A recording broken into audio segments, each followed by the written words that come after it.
Bro Manikanta, I'm really sorry. ఇన్ని రోజులు నువ్వు మీ ఫ్యామిలీ సిచ్యువేషన్స్ నువ్వు గోత్రు అయినా చెప్తుంటే నాకు ఎప్పుడు బాధ అనిపించలే.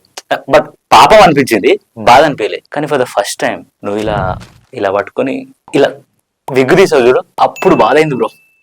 నిజంగా ఎంత బాధ అయిందంటే నేను నా బట్టలు చింపుకొని నవ్వేసేంత బాధ అయింది.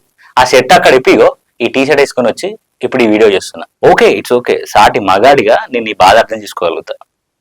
ఒక జుట్టు ఊడిపోయినప్పుడు ఇట్లా మన స్నానం చేస్తున్నప్పుడు హెయిర్ రాలిపోతే ఎంత బాధ ఉంటుందో ఆ బాధ సాటి మగాళ్ళందరికీ తెలుసు. దానికి నేనేం అనట్లేదు.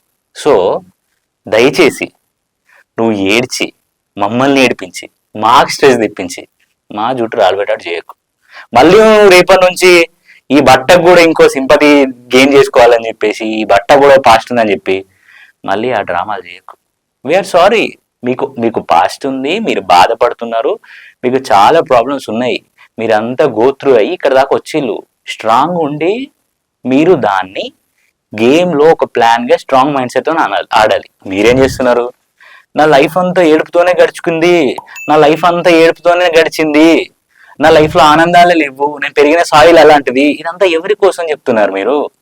Once you get in to the house you are a Bigg Boss house member. You are not house member of your house. నువ్వు బిగ్ బాస్ హౌస్ మెంబర్వి. ఓకే, అర్థమవుతుందా? నువ్వు చేయాల్సింది ఏంది? స్ట్రాంగ్ మైండ్ సెట్ని బిల్డ్ చేసుకోవాలి. అర్థమవుతుందా? అది చేయకుండా నువ్వు ఏడిస్తే ఇక్కడ ఎవరికి కాదు. I'm so sorry. ప్రతి ఒక్కరికి ప్రాబ్లమ్స్ ఉంటాయి. నాకు ఉన్నాయి, నీకు ఉన్నాయి, ఇక్కడ ఉన్న వాళ్ళందరికీ, ఈ వీడియో తీస్తున్న వాళ్ళకి కూడా ప్రాబ్లమ్స్ ఉంటాయి. కానీ ప్రాబ్లమ్స్ని ఇక్కడ చెప్పుకొని బాధపడి సింపతికి ఓట్లు గెలుచుకోవాలనుకోవడం very wrong. You are mentally unfit. నేను ఎందుకు ఈ మాట అంటున్నానంటే, ఇఫ్ నువ్వు ఒకవేళ నీ విషయంలో నువ్వు కాన్ఫిడెంట్ అయ్యుంటే నువ్వు ఆ విగ్ పెట్టుకున్నావు కదా, సో ఆ విగ్ పెట్టుకొని కూడా నువ్వు కాన్ఫిడెంట్గా ఉండొచ్చు. నువ్వు అది తీసేసావంటే నువ్వు నీ లైఫ్లో ఎక్కడ కాన్ఫిడెంట్గా లేవు. నువ్వు అసలు నీకు సెల్ఫ్ బిలీఫ్ అనేది లేదు. అందుకే నిన్ను నువ్వు నమ్మలేకపోతున్నావు, నిన్ను నువ్వు గెలవలేకపోతున్నావు, కనీసం నిన్ను నువ్వు అర్థం చేసుకోలేకపోతున్నావు. But that big moment was literally crazy. ఇంకా అభయ్ నామినేషన్. అభయ్ ఎవరిని నామినేట్ చేసిండు? అభయ్ నామినేటెడ్ మన ఆనిముత్యం మణికంఠ. నేను ఇందాక స్టార్టింగ్ లో అభయ్ గురించి మాట్లాడిన. Today rock star is Abhay only. నాకు తెలిసి ఏంది పాయింట్, మనం ఇక్కడికి మన బాధలు చెప్పుకోవడానికి రాలేదు. నా లైఫ్లో ఎంతో జరుగుంటాయి, నీ లైఫ్లో ఎంతో జరుగుంటాయి. ఆ బాధలు చెప్పుకోవడానికి కాదు కదా మనం ఇక్కడికి వచ్చింది. వన్స్ మనం ఇక్కడికి వచ్చినామంటే ఇక్కడ గేమ్ స్ట్రాటజీతో ఆడాలి అనే పాయింట్ మీద మనోడు చాలా క్లియర్గా మంచి పాయింట్ పట్టుకున్నాడు.